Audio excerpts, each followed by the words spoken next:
All right, welcome back, guys. Welcome to Metatrends with Mark and Mike. And we have back for the first time ever on our channel, we have a person returning to discuss what they talked about prior to, because I don't think that we gave them enough time in the previous one. Her name is Tash Salas. So welcome back, Tosh.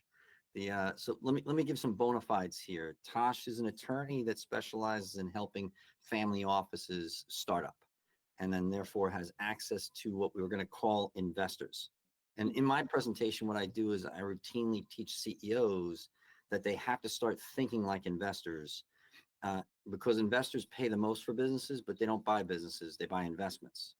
So, what is it about your business that's a business, and what is it about your business that's an investment?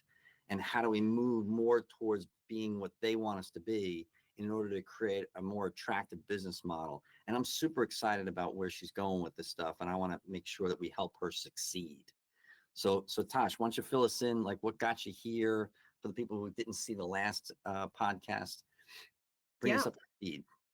Well, obviously, thank you so much, Mark. Mike, it's always a pleasure to be here. And yeah, I'm very excited also to be back here. And I think the reason why I'm back is because the topic that we're discussing is not, it's general. Like we are taking many different fragmented pieces of the market that we're trying to bring together. So that's never an easy conversation or a 1 hour thing that we can just talk about.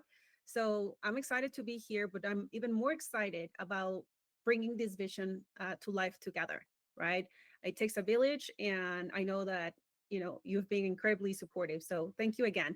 And just for everybody out there that didn't have the opportunity to listen to the first interview, I'll give you a quick summary of what's going on. Um, there is a mega trend, which is like the boomers, right? Boomers retiring. There's tens of thousands of boomers retiring every single month. And unfortunately, I don't want to say there's none or there's no one that takes over the business, but we know that that gap needs mechanisms that are today not in place for that transfer of wealth to happen effectively and timely. So we have been discussing around these topics, and we have experts around it: M&A, brokers, attorneys, accountants, and everybody wants to help. Everybody sees the problem. Everybody knows from their own perspective how they can collaborate to do that. But the collaboration itself, it's quite complex. And then we have fragmented perspectives or different perspectives that today they don't really have a bridge, which is the consulting and the business side and the investor side, as you said, Mark. And now, when we're talking about family offices, we can really talk about a few different personas of private capital. So, family offices are one of them, right? But we also have investment bankers, and we have specialized funds, which are still on the smaller side. They're not institutional, but they are certainly looking for those companies. So, how do we make sure, to your point, that we are able to help them find these companies and have them look at them and be like, hey, we want to help? And how do we help those that are not ready yet to give them like a second chance? And that chance would be to have advisors like yourself that we know exactly the perspective of the investment side, and we help them get there. So just Tosh, start compounding over time. just to be clear, you mean businesses that boomers are leaving because they are retiring and looking to either sell or offload? Yes, Mike, that is correct. And I'm going to be very specific. Like the idea of having boomers selling their businesses is not just an idea, right? It's just what's going on. So we can obviously talk about other businesses that are selling, right? But they have a longer period of time to exit successfully, while boomers, they're like, I just won my out, right? But I Yeah, can won my you out with the respect that all the intellectual capital and all the wealth that has been created to pass to somebody else. Otherwise, we're going to lose it. so uh if you were to describe as generically as possible what the average boomer business that will be available for investors to buy, and I know that we're a very large country, I understand that, but if you can maybe make it generic, what are the, the length of what industries are the most popular? How long have they been open? You know, what's their gross net? Again, generic or average. Yeah. I think I can be helpful here. All right. So the first thing is more companies will change hands, Mike, in the next 15 years than ever before in American history. We're talking trillions of dollars, which means the majority of them will actually have to close because the baby boomer is going to keel. All right. So, and then what that is massively devastating to the estate of those people that built these things. Mhm. So it depends on the study that you're looking for. Ohio State would argue that the average private middle market company, now this is not small business owner, this is private middle market companies are doing 24 million in revenue currently. They're worth just about 20 million or so. Excuse me, 14 million or so.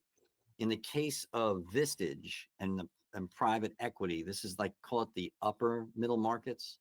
The average is 65 million in revenue. They're worth 40 million currently.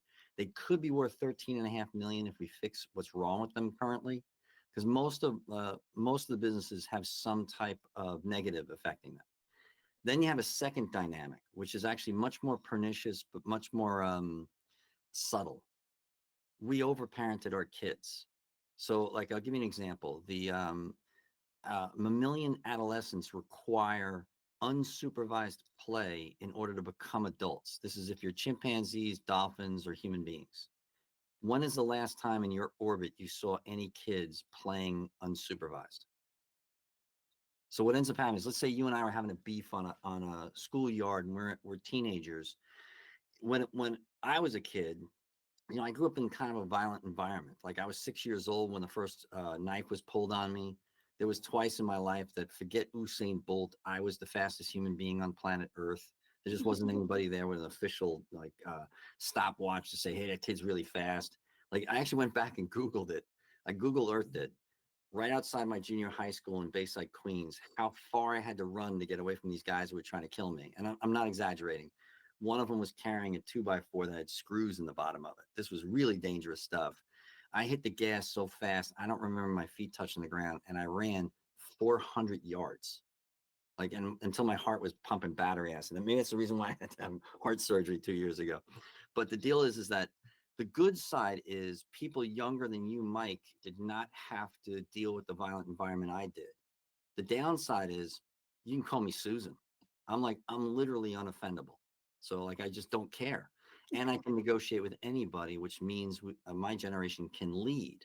So we have a dearth of leadership that, let's say we were having a beef, we're of these modern generations, Gen Z or X, Gen Z or millennials, and we had a beef on the playground. We wouldn't settle it ourselves. We'd have to turn to the authority figure. So that's driving HR crazy. It's a very common thing that's going on. There's two books on the subject. One is called The Anxious Generation. The other one is called The Coddling of the American Mind. The reason why I bring it up, and it sounds like a divergence, but no, it goes right into this confluence. The reason why is because the baby boomers, who the hell are going to sell their kids, the company to? You have a dearth of leadership. So Mhm. part of this is, I think, when we come down to like the nitty gritty, the application of what this challenge is, we're going to have to deal with some type of leadership development process to get the next generation to be able to lead, to be able to inspire people, to be able to buy out these companies. If, however, so let's say you're a person with less gray hair than me. This is a massive opportunity, massive. You can literally buy out all the people that need to retire as an asset purchase, and then you sell as a stock. You're talking about turning into a billionaire just simply because it's dynamic. The business could literally be buying out these baby boomers. So Right. it's a massive opportunity. Here's the challenge that I see, Tosh. The challenge is that it's so fragmented. And I think the reason why is because it does not benefit the M&A advisors and the investment bankers to teach the baby boomers how to maximize their opportunity, their Mhm. Fabergé egg that they built this business, Mhm. because they're transactional based. So the third challenge here is M&A advisors are like real estate agents. When does your real estate agent need you to sell? It's immediately. That's where they get the best ROI. So they have the ingredients about how to maximize the valuation of it, but they're not motivated to do so. What we really need is conferences and advisors that are motivated to get them the best deal possible. That's a new type of advisor that we're really pioneering as we speak. And it's really a confluence of the three of our worlds coming together in the right way. Mhm. So, but I do have to apologize here. Something happened where I think it was Noah. We had a lot of people over the holidays, and someone I think dropped my electric razor, and it actually scarred my face all over the place because like a nick in it, and it was razor sharp, and I didn't notice that until I was done shaving. So I might look ridiculous, but the deal is that I'm blaming Noah. So unless You you tell look me great. different, You look great. I'm Or thinking I at look least so not dumb. People are worse gonna than start calling before. me Mike I, Hernandez. So I they're like, don't think anybody would have noticed if you hadn't had said something. But I have a No. question. Is there, and this for both of you, but um, I have a friend out of Dallas, and he does and follow me because it's not directly related to what we're discussing, but I'm going to work it in. He does multifamily syndication. Basically, pulls a bunch of investors' dollars together to purchase multifamily properties, etc. And this is not about property, but say Boomer Business X. right. Would that, because one thing I find, Mark and I may debate this. I technically qualify as a millennial because I was born in 1982, although I'm on the older end of the millennials, or the youngest of the Xers. It depends on who you ask, but I consider myself millennial. The issue with millennials, to Mark's point, today financially, I'm not talking about overparenting or not because that's always debatable, but with respect to finances, someone like me that's 42 years old, two young children, a wife, a dog, and other expenses, may not have the capital to purchase a boomer business. However, is the possibility, or have you seen it work, that you have these groups that pull together resources like they do in multifamily investments and say, I'm buying Tasha's business because she's retiring and she wants to offload it. And then we get into all the other parts with what Mark said, asset purchase, turning it into, I don't, that's way down the line. But I mean, just the purchasing aspect of it.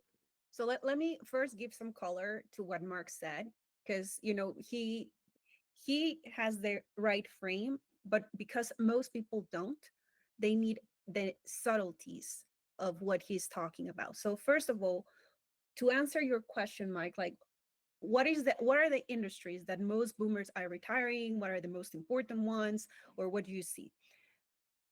Let's not let numbers fool us, right? Because of the number of small businesses that we have, clearly we're going to have more of those businesses showing as, hey, there's more people there retiring. Yeah, because, for example, middle market, it's only 4% of the businesses in the US. However, middle market employs a third, Mm-hmm. or 50 million people. Mm-hmm. So, numbers can fool people very easily. Now, in terms of industries, obviously, we're going to have less people in the industries that are much harder to operate. For example, manufacturing, Mm-hmm. right? We're not going to have the same number of manufacturing firms than accounting firms or bookkeeping firms, right? So, numbers in that sense do not really project or do not give us like a very clear map of, what matters and what doesn't matter. Now, another thing is the the things that we're looking at in businesses, right? The value that they have, and the value that they have as a company and for society, right? So that's why I say, okay, well, clearly it's not the same value of a manufacturing firm than an accounting firm. I'm not trying to diminish the value of an accounting firm. I'm just saying if we are in this, point in history where we are going to lose resources and wealth that has been created over the last 50 years, would you like to preserve, because we have limited resources, if we had to choose, would you like to preserve the accounting firm or the manufacturing firm, Mm-hmm. right? Yeah. And as a nation, right, we are in this point also in the world where we have to focus in national security, Mm-hmm. right? So we need to focus in the industries that will allow us to conserve, preserve that wealth that cannot be easily replicated. Hmm. That's intellectual capital, right? And honestly, most companies, most brokers, investment bankers rarely talk about intellectual capital, right? We talk about intellectual property as something that you register with the USPTO, but we don't really talk about intellectual capital like, hey, what are your supply chain channels? What are the deals and contracts that you have with your providers? So in the middle market and the large corporation world, yes, we see more of that. But in the small market segment, we really don't. So let's talk about now the fragmentation that Mark was talking about. There's very different types of fragmentation, right? And all these are problems, right? But let's just first make us aware of the problems, and then we can think about some solutions. So fragmentation obviously comes from not understanding how different the segments of the market are. And I think in the higher level, they do know, and in the lower level, they don't. So somebody that says, as an advisor, that they can help small, like nano businesses, I call them nano businesses because there's firms with, less than 10 people there, nano businesses, small businesses, middle market businesses, and really large corporations. You cannot serve that many masters. You really can't.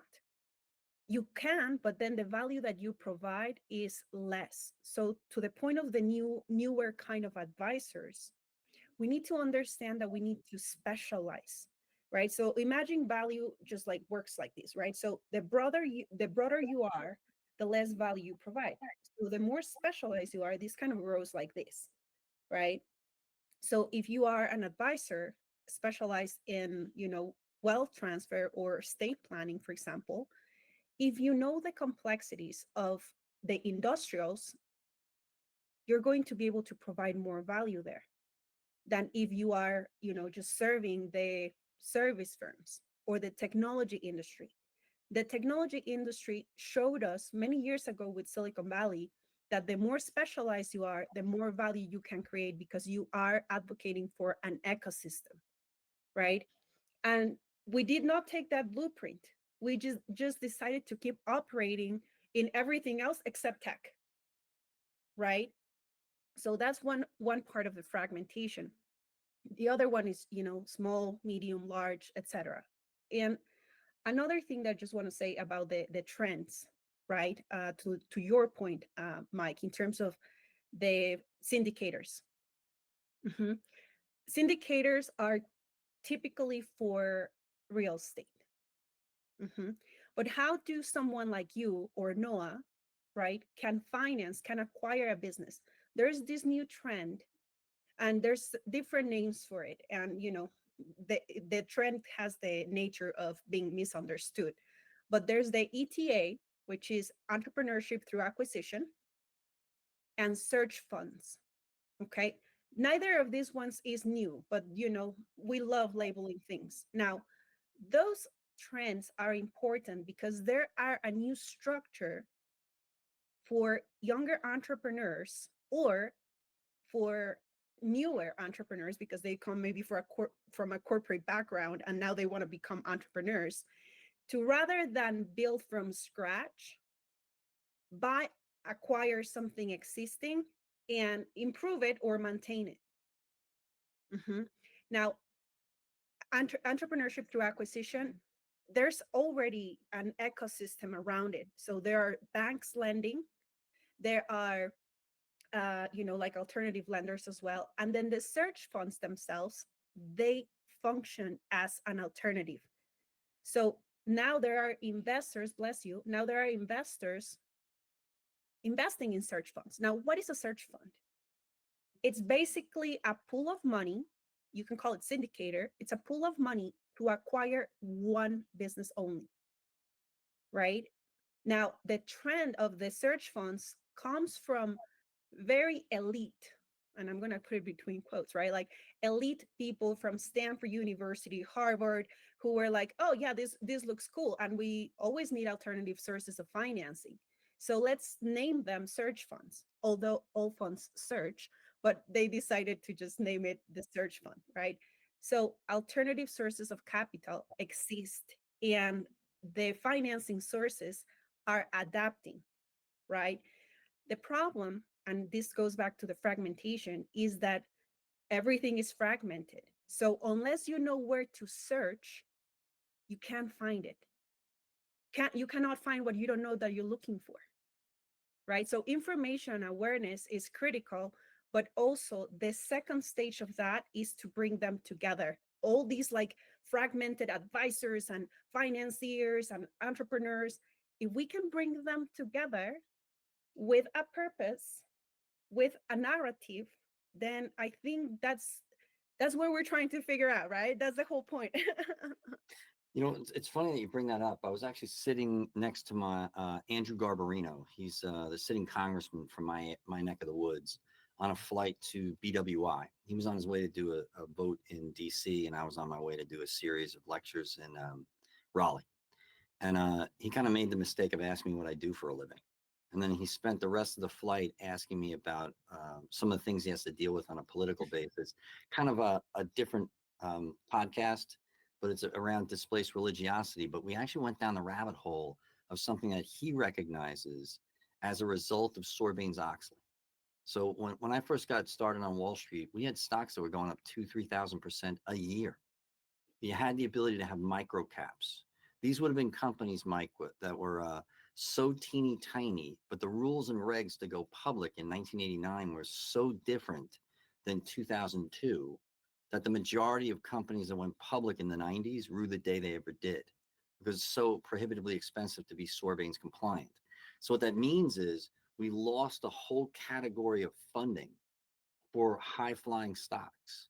At the same time, you saw a loss of the second, third, and fourth tier of investment banking during that time period because it didn't warrant going public. At the same time, you saw the investment bankers shrink. You saw private equity skyrocket. So I think they just went and turned into private equity. So they turned straight to the investors, said, give us money. What we're going to do is we're going to buy companies with that. So we have a category of underfunded companies that are starving for funds. And I know it because I sit on the board of a software for healthcare company. And it's like they're walking around with a tin cup going like, do you want to invest? Do you want to invest? Do you want to invest? Do you want to invest? So what he recognized is that the government actually has to do something. I believe he sits on a committee that's actually looking into this, but I don't hold out high hopes that governments are able to do what private business can do. So part of this is we have a national security issue that when you lose manufacturing, you don't have the ability to protect yourself as a country. COVID's a perfect example. The majority of all the stuff we needed in the supply chain to defeat COVID was made in China. So like the virus. So the deal is like you shut down the supply chain and now we leave ourselves vulnerable. I think what we're going to see is as a result of COVID, a lot of nearshoring. We're going to see companies manufacturing come back to Canada, come back to the United States, and probably Mexico. And the reason why is Mexico it would be less expensive to manufacture there because less regulations and cheaper labor, that type of thing.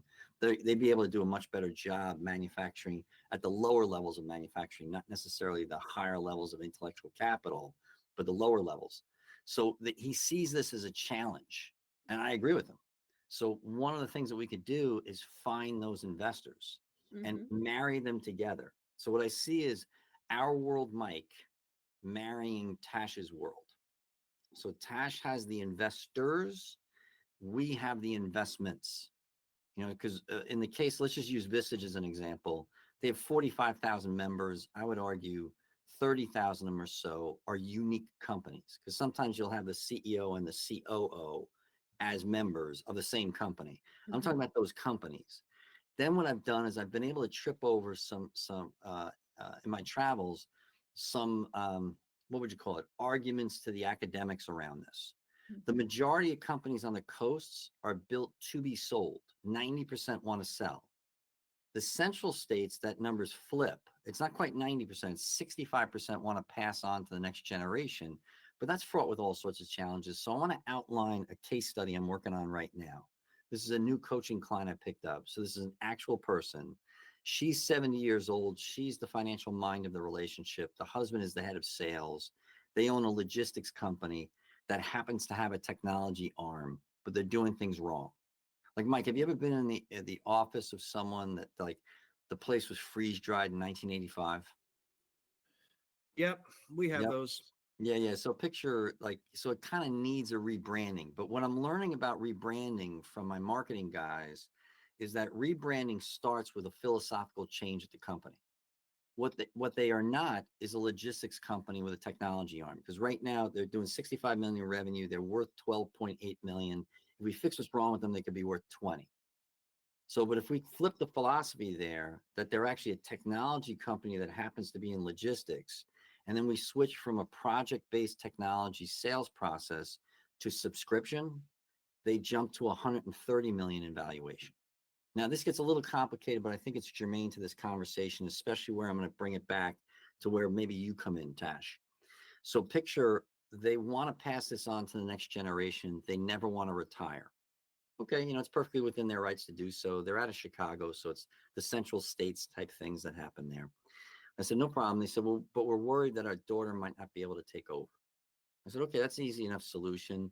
Like I've introduced you, Tash, to these two brothers. There's two brothers that I'm connected to that have run 71 companies between the two of them.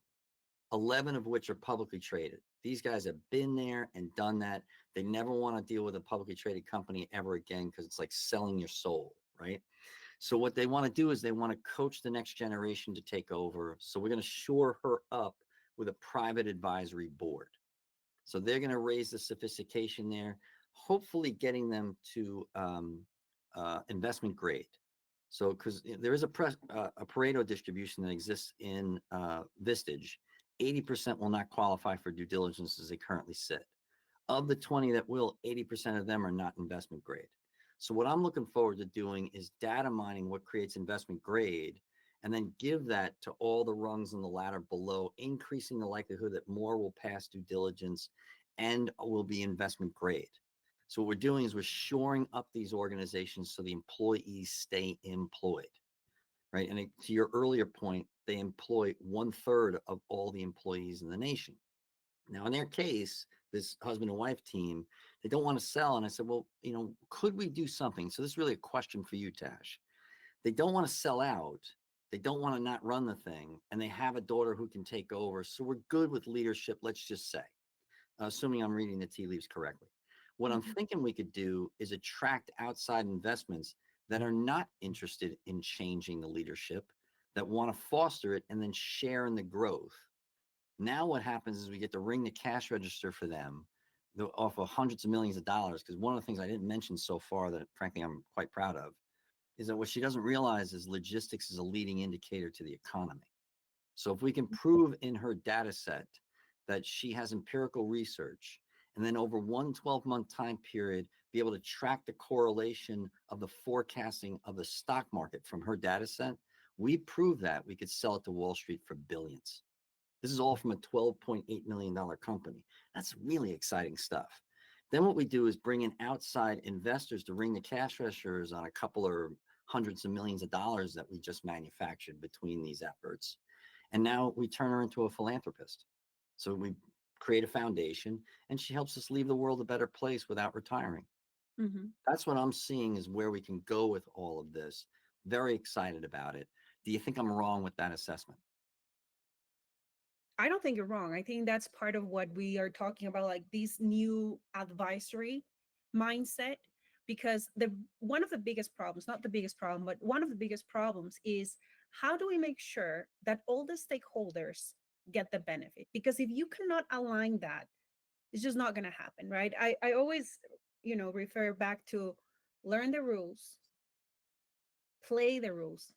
There's no other way, right? Play the rules and then try to break the rules in That's that cool. order. In Can, that order. can I add one thing in there?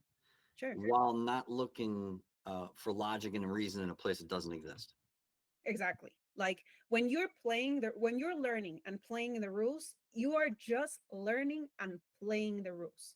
You can on the side, you can look at all the areas of opportunity because that's when you're going to try to break the rules. But if you try to break the rules from the beginning, or question them like, well, everybody wants this. Like, why are you not on board with it? Because I don't get compensated, right? So a lot of the problems, specifically with the real estate industry, and I know we're not there, but it's a clear example that everybody can easily understand.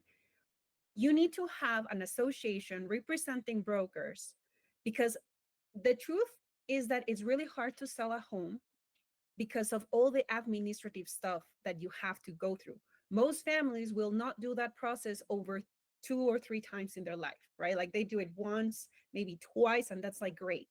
So you do need these brokers that are building an ecosystem, are consistently nurturing it. So they do have a role there. But the fact that people want to break the rules because for them it doesn't make sense to have an intermediary, it's because they've always had the intermediary. So they don't know really how it looks like. And it wouldn't look nice if you had to sell your own home. I'll give you the best example in the world. Elon Musk. A few years ago, I think maybe 4 years ago, he said that he was going to sell all his properties. And he had different properties in California, some of them in SoCal, and I think one bigger one in Bay Area. Okay. And when I saw that, I was like, obviously, like the only bro that can sell his properties without a realtor is Elon Musk, because who has better branding than Elon, right? Who has more reach than Elon? I think that's why he bought Twitter, because he realized he doesn't. The brokers won. So, but I'll share the story quickly. So in SoCal, he was able to sell, I think, 2 or 3 of his properties. I think two. No problem, everything just like from, mouth to mouth. And then for many months, the one in the Bay Area didn't sell and didn't sell and didn't sell and didn't sell. And they had to actually hire a broker in the Bay Area. Not even Elon Musk could sell that property. And when you look at the brokers that he hired, and I talked to them because I did real estate in the Bay Area for a while, they're like super high end. And basically, what they do is that they're going to tell you for how much you can sell your property, because they already have the people that want to buy it for that price, Hmm. because it's reasonable, right? Like, not even being Elon Musk, you can overprice your house. That's how crazy the markets are in the United States, right? So in businesses, I mean, unless you're Elon Musk and you can raise $44 billion for a totally overpriced app, you cannot like, you really need to adjust to the market, and you need experts, to your point, with a new perspective that can help these companies. It doesn't matter who they are, right? You need the advisors, and you need more seasoned advisors. So while my perspective, my point of view is great, I could not do it, Mark, without your help, right? Like, I know I cannot, as a millennial. I know that somebody told me the other day, like, Tash, you should become an investment banker. I'm like, yeah, I probably should. But here's the thing, I don't have time to gain that knowledge, expertise, and network before all the boomers are gone.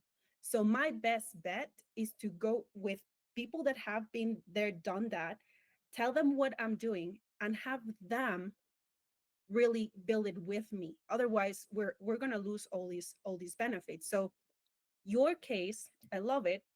I think you shared with me before, because it has the sophistication of the financial perspective. Assuming that there is leadership there, you're also going to nurture leadership. But let's assume that there's none for 1 second, because there's more businesses that they don't have one, that those that they do. But then you're giving them strategies for growth, right? That's why I like working with family offices, because family offices are very successful business owners.